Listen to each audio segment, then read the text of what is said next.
Christian strength is different. It's more universalistic, it's more imperialistic, dare I say, and it's much more self-contradictory than anything in Judaism or Islam.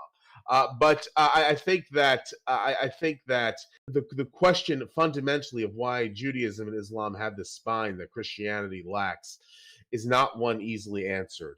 If I had to guess, I would say it's because that Christianity was formed as a means of controlling people in ancient Israel without them actually having any societal change as a result of their actions. It was meant to get people focused on the next life as opposed to this life. And I think that's what really causes the spinelessness more than anything else. I don't think spine or spinelessness is inherent to Christianity or to Judaism or Islam. They all manifest very differently in different circumstances. So in certain situations, a lot of Christianity would be spineless, but in other situations it would be quite muscular. That 70% plus of evangelical Christians supported Donald Trump, who's the most, anti-Christian person you can imagine in his lifestyle, shows that a large number of Christians are incredibly pragmatic and they want power. And if that means supporting someone like Donald Trump, they throw in and do it. So there are very strong parts of Christianity still kicking around. And for example, the Supreme Court invalidated Roe v. Wade. So, I mean, that is muscular Christianity, whether you like it or not. You will now have all these states where they are influenced by Christianity ruling abortion illegal. I don't think there's anything like that in the Western world. That's muscular Christianity saying you may not do this.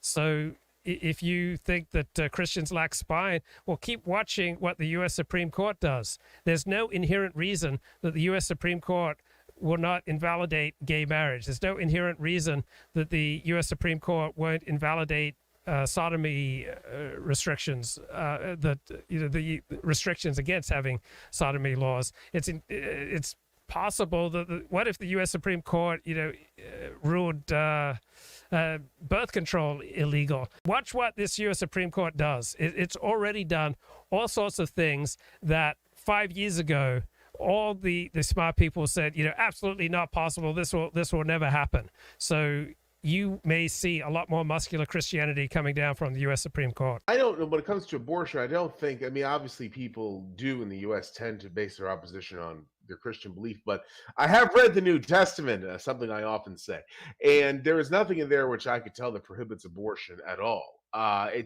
think that's more of something that was a secular disgust for abortion that got looped into the American right when people discovered that they could use it to gin up a large base of people who thought that abortion was simply going too far. It actually comes out of, in the U.S. politics, in terms of political activism, the anti-abortion movement, so-called pro-life, comes out of the left-leaning Catholic social justice movement of the late 60s, early 70s. And then the religious right discovered this abortion issue they could use as a wedge to drive people to the polls. And they started really getting people hepped up about it by the late 70s. And then obviously it spiraled since then. I don't think that the Supreme Court will overturn a Griswold or Lawrence or anything like that. That's my inclination. But obviously, I'm not giving any advice here or anything. It's just I don't see it going that way. I could be wrong, but one never does know. Hang on, I just want to jump in on that.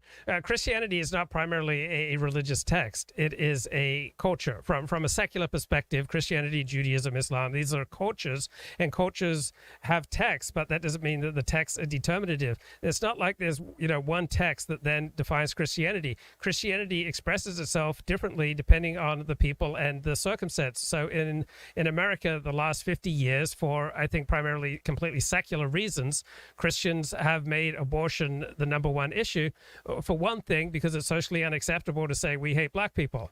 So they couldn't rally around on the notion we need to preserve tax breaks for racially discriminating private schools. That's not something that's going to bring people together, but you can bring people together.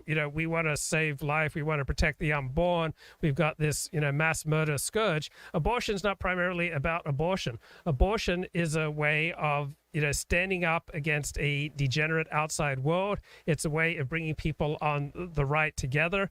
It's a way of expressing your disgust at certain groups and their promiscuity. It's a way of organization. And so organization does not depend upon telling the truth. For example, this was a topic I wanted to discuss, but after January 6th, it looked as though Republicans overwhelmingly were going to reject Donald Trump, Republican politicians. Instead, virtually all Republicans have fallen in behind Trump's perspective that the 2020 election was stolen. Now, is it on the basis of evidence and truth? No.